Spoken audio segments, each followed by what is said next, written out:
Welcome to another episode of the Above the Business podcast. My name is Bradley Hamner, your host. On today's episode, we have Alexa Chilcutt. She's an executive coach and an expert in executive presence and leadership. You know, the name of this podcast previously was the Club Capital Leadership Podcast, and we talked a lot of times around leadership. And truthfully, I still love leadership. I think it's a topic that you can't ever really fully grasp. I mean, think about John Maxwell and how many years he has taught so many different angles around leadership. And so it was great to be able to have her on. We certainly talk about in this episode communication, but one of the topics I thought was really interesting is how do you reestablish the way your team views you? If you're going through a journey and you want to reestablish and change how people, or specifically your team, is viewing you, how do you do that? That's one of the many topics we cover in this episode. Without further ado, here's my conversation with Dr. Alexa Chilcutt. Alexa, welcome to the Above the Business podcast. Thank you. I appreciate being on here, Brad. Excited to have you. Yeah. So I love to start with background and origin story. I love hearing how people got to where they are. So why don't you take our audience back and bring them to present day? Okay. Well, I think probably like most people, I have a very circuitous route to where I am now. I don't know that many people who have a linear pathway, but I actually began in public relations and advertising. And so I was a development director for a nonprofit many years ago in my early 20s, mid 20s. Returned to school later on for graduate degrees after I'd already had children. So in my mid 30s, didn't finish my PhD until I was 40. Taught at the University of Alabama, was a director, and then, but always kind of kept a foot in executive education or continuing studies because I'm such an applied person. I think working in advertising and PR, I want that information to be applicable, right? So I love working with professionals to kind of help them be better communicators, communicate about it themselves, be more effective leaders. And then today I work for Johns Hopkins Carey Business School in executive education and love what I do. That's It awesome. in a nutshell. So I have to ask, because whenever I was doing a little bit of research beforehand, I think that I have heard a lot of different terms, and now I tend to try to make sense of what a word means. And so executive presence, you and I had talked about this before we kind of get started, but why don't you share with our listening audience, what is executive presence and maybe what it's not? Okay. At its core, I think the best definition is executive presence is the ability to influence a group of people and to move them to action. What I think people thought executive presence was is that kind of charisma, Mad Men ideal, right? This guy in a suit and very 1950s, they're charismatic, they lead, they're strong, they can be autocratic. But what we know is that actually executive presence is not just short-term impressions, but evaluations over time, which foster that trust and rapport that allows people to want to follow a leader. Hmm. Yeah, I think one thing that you said there that resonates with me, that they want to follow. They're actively wanting to be able to follow that leader as opposed to being forced to follow the Yeah. leader, et cetera. What is your definition of leadership? Ooh. My definition of leadership is, I think it falls back to that. It's about the ability to have a vision, to have a direction, to clearly articulate that, but to be able to motivate people to move in that same direction with you. Mm, mm, So it's about alignment, right? Knowing where you want to go, owning those decisions, but how do you align a group of people toward that vision to get those things done? You know, I can look back and sometimes your greatest strength can also be a debilitating weakness at times. And as an example, from my own personal journey, my background was in sales well before I ever became in leadership. And I say that not because I was some special salesperson. That's not the case. But at the time, there was a lot of talking. I did a lot of talking. And it Mm. took me a really long time. And still to this day, this podcast is a forcing function for me to learn to be a better listener and try to ask better questions, which I think plays itself out into the business, or at least I hope it does. Can you talk about the importance of listening, active listening, asking questions in becoming a great leader versus, as you said, and I thought was so good, about not just being charismatic and always holding the floor. And, this person's on the stage. And, when you go to Disney World and there's like actors and they're standing up on something just to have a little bit of elevation, right? That's kind Yeah. of what the old, like the madman example is. But yet that's not necessarily leadership at all. Mm. Listening is a whole class. I mean, I don't think there are too many of us that are really great listeners. And in leadership, it's so important to be a good listener. And actually, it's tied to executive presence in that one of those characteristics of executive presence in those evaluations over time is interpersonal integrity. And the definition of that, based on this research study, or the examples of that was that leaders, they weren't just engaging, right? At the beginning, you meet somebody and they're engaging, oh, how are you? And tell me about yourself and blah, blah, blah. But that they could remember someone's last conversation. So Mm. there was this idea of truly being invested in listening to and getting to know people and understanding, and that is tied to interpersonal integrity, which I thought was that was a new concept for me. But listening, I think, is so important because leaders can get caught in a vacuum about what they think is going on. So the more that you listen and do exactly what you're talking about, having that work, I mean, it's work to put yourself in an active listening mode versus a responsive mode. And when they're really intentional about listening, then what they're doing is they're being kind of not just information seekers, but kind of intelligence gatherers, right? So we're always gathering intelligence. The more that we know, the better we can respond, the better response we have to something, the better decisions that we make. And so listening is incredibly effective. And I think leaders need to be intentional, kind of like you are with podcasts, right? Making yourself do it in a different kind of format, but they need to be intentional about how they listen and the opportunities they take to gather that information. This is going to be a really loaded question, and I'm going to Oh, try my best. okay. How do you know that whenever you are listening and then what your team is sharing with you is the truth or Hmm. what you want to hear or what they think you want to hear? Okay. I was going to say those are two different things. No, what they think. The truth and what you want to hear. Okay. Truth, Often, or they're telling right. you, let me just think. And the reason is because I can speak to this from Okay.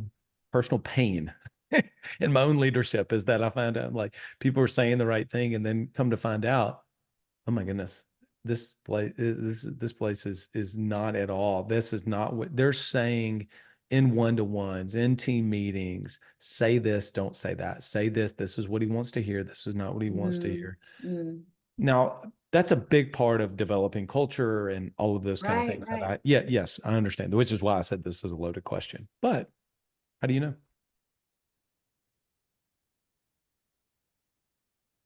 Okay. Well, you're right. And that a lot of times, especially leaders can get isolated or insulated, right? They're insulated from conflicting ideas. People want to be they don't want to be the person that, you know, don't kill the messenger kind of person, right? Yeah. So they're going to tell you the things that you want. I think then intentionality comes with as you said, culture is huge in building a culture from the ground up, or kind of reestablishing, hey guys, as a leader, I need to hear the tough things. I need to be able to make good decisions. I need you to know. I mean, in communication, sometimes you actually explicitly have to say the thing and not infer. So explicitly saying to people, and maybe it's people closer, in a closer circle to the leader, Mm-hmm. I really need to hear the hard things. I need to know. But one great example I actually heard from, so Carla Harris, I don't know if you're familiar with Carla Harris. She was a former senior VP at Morgan Stanley. She was a woman on Wall Street for over 30 years. Brilliant. She's written 3 books: Lead to Win, Expect to Win, Strategize to Win. But the last one is Lead to Win. And in one of the chapters, she talks about intentional leadership. And part of that is not making sure that you're not insulated and having that honest sounding board. But she was talking about one leader who was, leader of a Fortune 100 company. He could have very well been isolated away from hearing anything negative, but he made it a point to keep conversation open between him and the gatekeepers, right? So the janitors, the cashiers, the, whatever, to really kind of be with the people who weren't getting those messages. Don't tell them this, tell them this. So I think there are a lot of different ways. First of all, just explicitly, hey, I need feedback. I'm not going to kill the messenger. I got to hear the things if I'm going to make good decisions. And secondly, kind of shopping around and getting ideas from different people, even farther down on the rung than you would normally communicate with. You brought up something that I think is really important there, and you used the word reestablish. Mm. So going back, and I'm not making this about my journey. I'm just simply giving it as an illustration for certain topics. Sure. And one of them is that when I reflect on that scenario, and I reflect on the culture had drifted. It was never designed that to be that way. It was never there was no intentionality for it to go the direction that it did. And so therefore there needed to be a reestablishing Yeah. of the culture. But really more importantly, what needed to be reestablished is the view that I felt like the team had of me. Mm-hmm. And so that's the question I want to ask, is that if you begin to kind of figure out that the team thinks you're stodgy, they're stuck in your ways, or this actually is probably more relevant, not even stuck in your ways, opposite. You keep changing. You just keep changing things, searching for a silver bullet. There's no stability. There's no stability. You go to a meeting, you hear somebody talk, you're going to come back and change it again. And so change it again, change it again. So there's kind of both and right in that. Some people are too rigid, they don't change. And then for a lot of entrepreneurs, they're just changing so many things constantly, don't give anything ever a chance to work. That was certainly the case for me. And so the question here is really, how do we go about reestablishing with our team the view that they have of us as the leader? Yeah.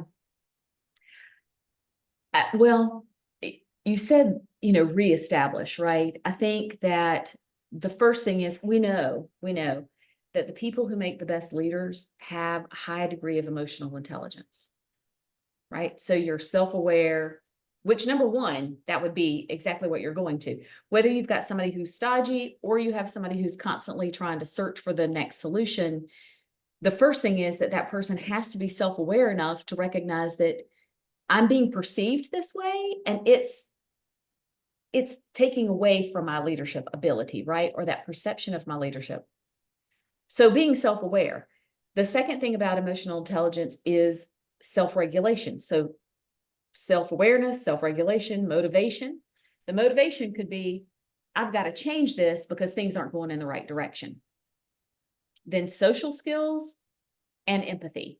So looking at that picture of emotional intelligence, and we go, okay, so I've become aware that these things that I'm doing are not working, whether I'm being perceived one way or I'm behaving in a way that is not working, and therefore I need to change my behaviors in a consistent way to shift those perceptions. But it does take kind of a reset. It takes an intentional, strategic viewpoint of where am I, as opposed to where do I want to be, and charting that path. So, okay, I'm being perceived as this right now, but really what I want to be perceived as are these things. So how do I do that? Through my attitudes, my actions, my behaviors, to kind of move that needle in that direction. And then it's about consistent behavior in those directions. So let's say your example of I'm constantly searching for the next solution band-aid, and now the team doesn't know which way they're going, and they don't trust that I know which way I'm going. Okay, then we all need to kind of have a timeout, a strategic retreat, meeting, whatever, to say, all right, things are not working. We're going to be intentional. I've become aware that I've been doing these things, and we're going to move it in a different way. We're going to have a solid vision. We're going to give it time to work out. But once again, you have to be intentional, strategic, and you have to communicate that strategy and then have consistent behaviors to execute. Yeah, when you put it that way, it makes it so easy. It's almost like, okay, paint by numbers type thing. But the reality is business is complex because you're dealing with people, and people are complex, right? I want to ask you around if someone says, and they realize they have a self-awareness, right? So this person says, I want to really improve myself. And one of the areas that I feel like I need to do a better job with is communication, right? Mm-hmm. And I've had this come up a couple times, well, again, myself, but also with clients, that they've said something to that effect, basically that way. Like, I need to improve my communication. And yet they're incredible speakers. They're really articulate.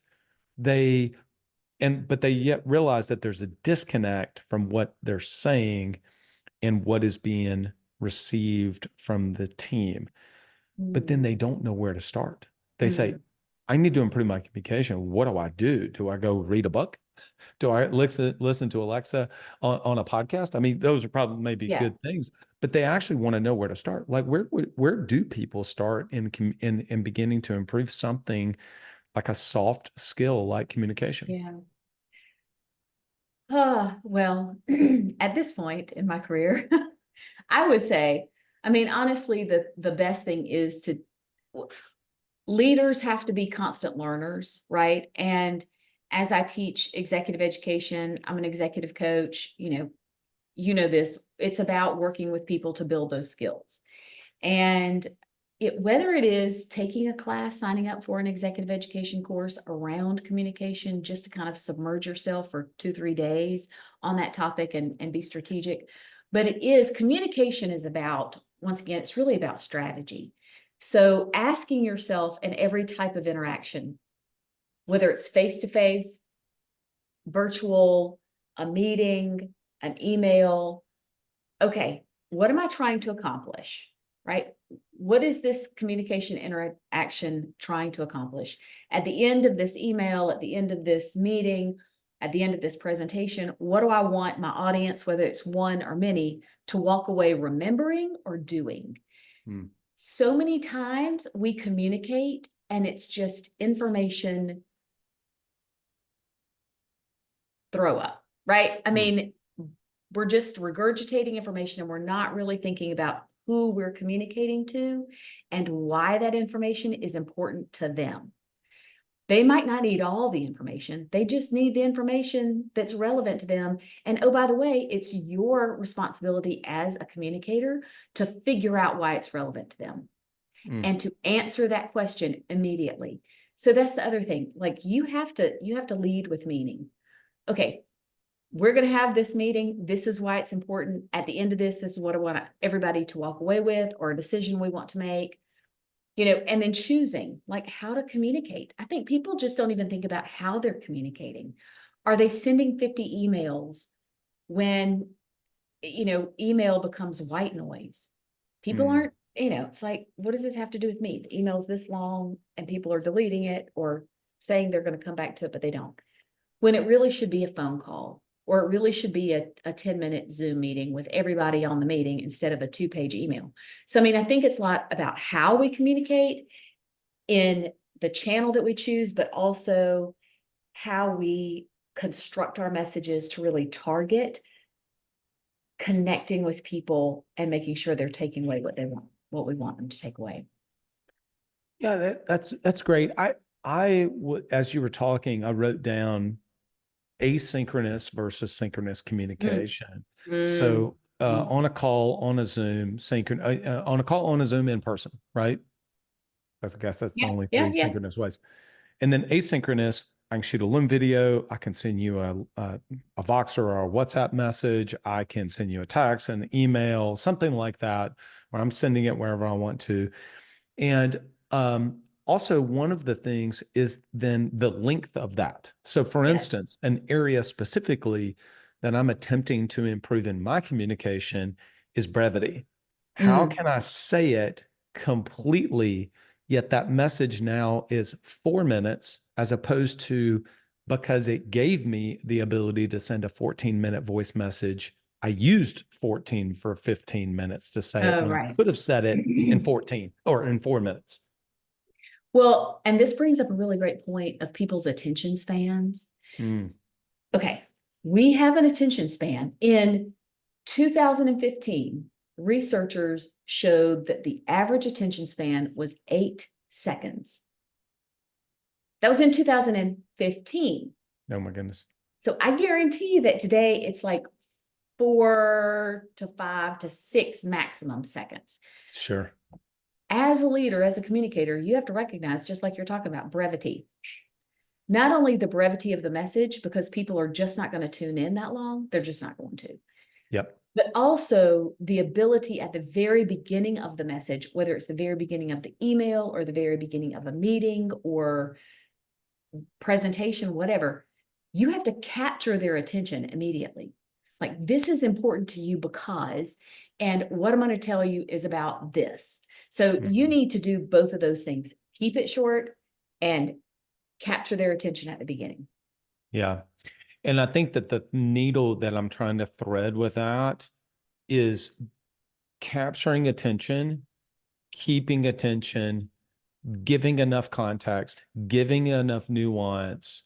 Because where I've struggled is I've got to be short with this just to be short because I'm trying to work on my brevity. And then at the Yeah. same time, I leave things out. And so the needle, the thread there is both being complete in the communication. Let's just say it's around business vision and strategy. This is Okay. where we're going. This is what we want to accomplish. And this is how we're going to do it. Okay. Well, that is nice whenever someone says, put it on, you got 2 sentences. Yeah, but that leaves a Right. lot, Right. right? And Right. so there's this balance of brevity and yet completeness that sometimes is difficult. And I guess that's the art of leadership. Yeah, and I mean, I think if you're talking about, let's say we pull everybody together for a meeting about, hey, we're going to kind of do a reset, right? We're looking at the vision, we're looking at the mission, our goals, short term, long term. Obviously, you can't do that in 10 minutes. You can't do that in 30 Right. minutes. Yeah. But what you can do is you can break it down and you can also keep people engaged. So, Yeah. how do you keep them engaged? How do you make it interactive if Mm. humanly possible? Because once again, people just tune out, right? So it's not that information can't be in longer form, it's just that you've got to be really, you have to choreograph it. Yeah. You Yes. know, Yes. you have to make it a dance where it's interesting and exciting, but then you're also kind of bringing people into it with you. I think that's great. That's a perfect way to put it, is it becomes a dance. Yeah. Before we hit record, I told you, I said, hey, here's kind of the beginning and the end. And I said, there's kind of the messy middle. I think I'm going to change that to the dance, right? It's just going to be more of Okay. a dance instead Well, of it is, the, right? Yeah, it's a yeah, back and forth. I think it's great. What is my last question for you is, you work with a lot of leaders. Look, if you're listening to this podcast, you are someone who has a growth mindset. You would not be listening to our podcast. And I'm so grateful for our listeners that have been with us for so long. If you did not want to grow, if you didn't want to grow, you don't want to improve, you would be listening to something else.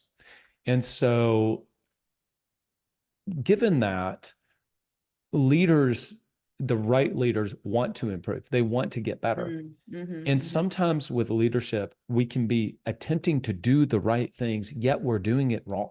What are a couple common mistakes, maybe myths that you see where you work with someone who is obviously working to try to get better? They want to grow, they want to develop themselves, they want to be a better leader, they want to be a better manager, yet the actions, the behaviors that they're going through are just they're misaligned slightly.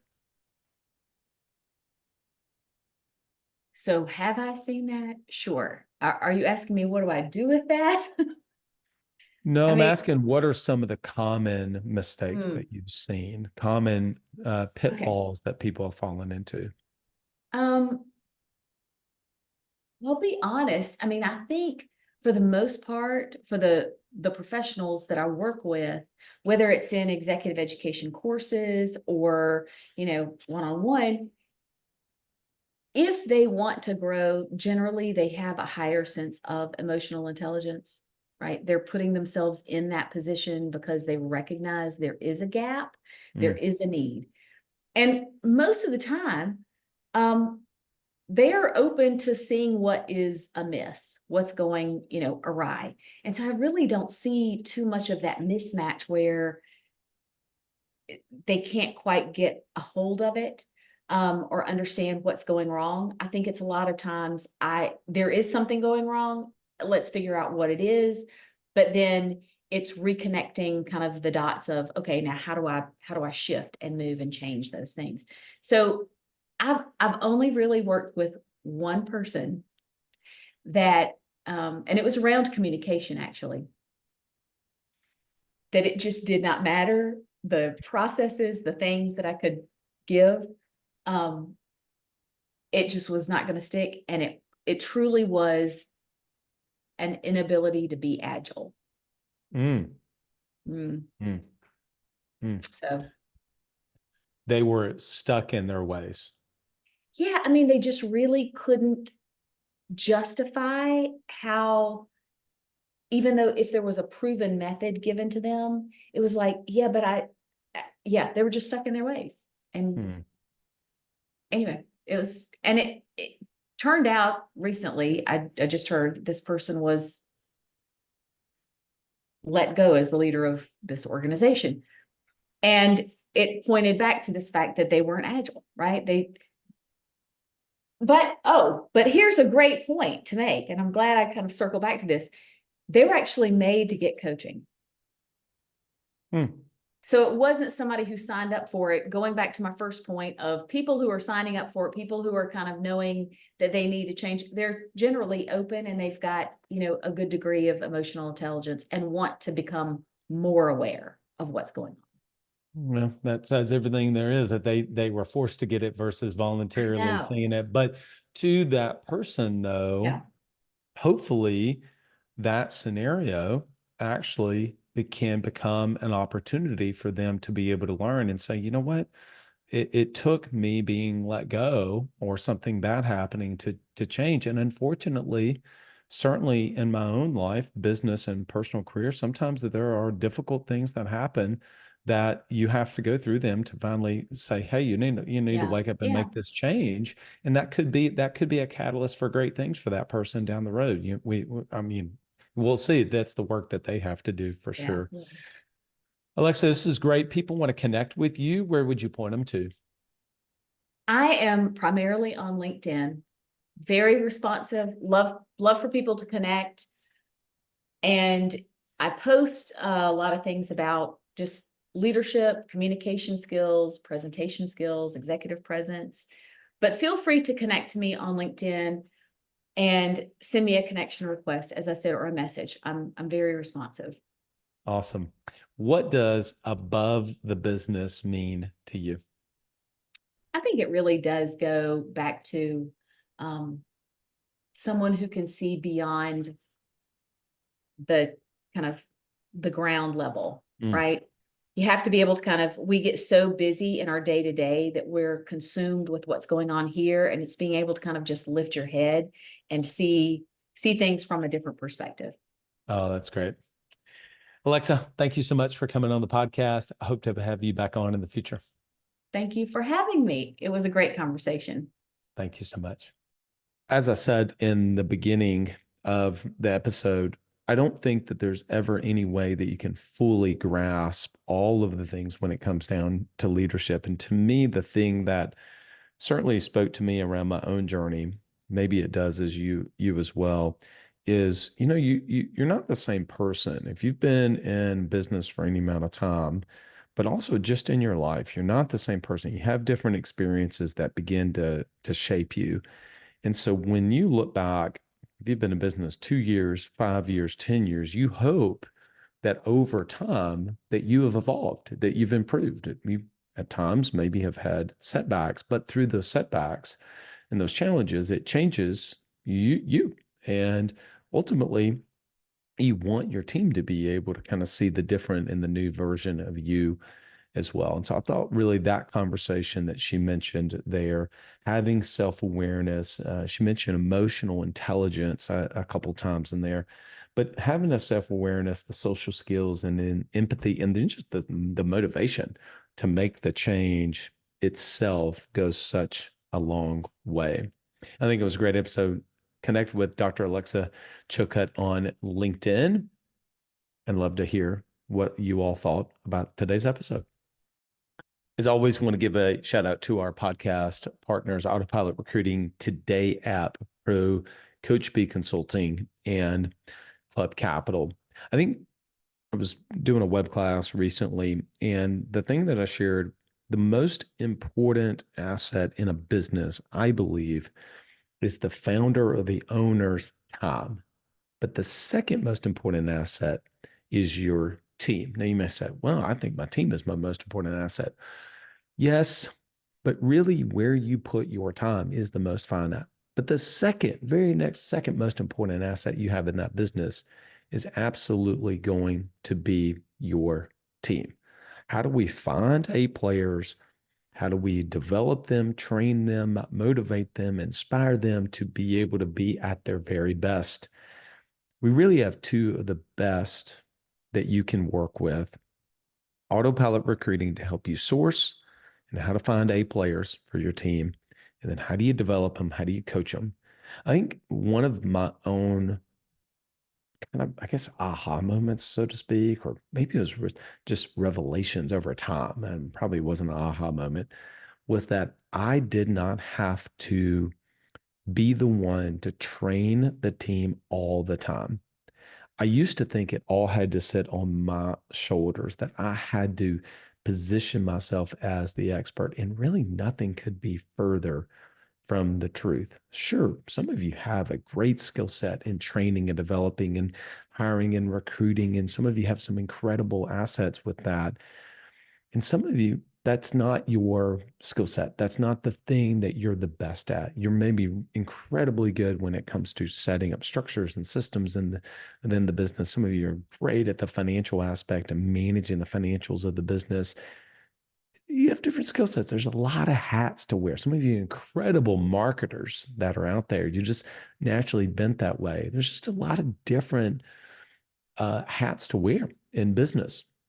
And so if you want help to be able to find better candidates to bring on board and then develop them, go to autopilotrecruiting.com and then reach out to Coach P. Go to coachpconsulting.com and let them know that you heard about them on the Above the Business podcast. I mentioned that one of the hats you wear is being able to be really great when it comes to your financials. And I was in Scottsdale and one of our retreats with our business owners, and a couple of our clients are absolutely phenomenal when it comes to this. In fact, one of them is literally a former CPA. And so he is really on top of his numbers, as you can, imagine and would expect him to be, no question about it. Well, but not everybody is that way. And if, we came out of tax season, corporate and personal taxes, and if it didn't turn out the way that you wanted to, reach out to Club Capital, get them to have a demo, talk to somebody on the team, go to club.capital and see how they can be able to help support you. there's some terminology I'd never really heard before, except for a few years ago, but it was the tech stack. So what's your tech stack? So it's the tech that you use. It's different things that you use to communicate. You've heard me talk around like Slack as an example. We really love to use Slack to be able to communicate. And so there's different tools that we use in the business. Some of those tools may be a PDF, maybe an Excel spreadsheet. Some of them may be a Word document or a Google document that we may have, and some of them are just some other software tools. And so, what's in your tech stack? Are you happy and do you love the tech stack that you have? Do you have something where it's unified with your bonus and compensation plans and it's beautiful use, corporate approved, and going to sync with your corporate approved CRM itself? If you're not happy with that, you want something that's going to be easy to start up and something your team's going to love, I encourage you to go and check out Today App. Go to todayappro.com, todayappro.com. All right, everyone. Till next episode, lead well.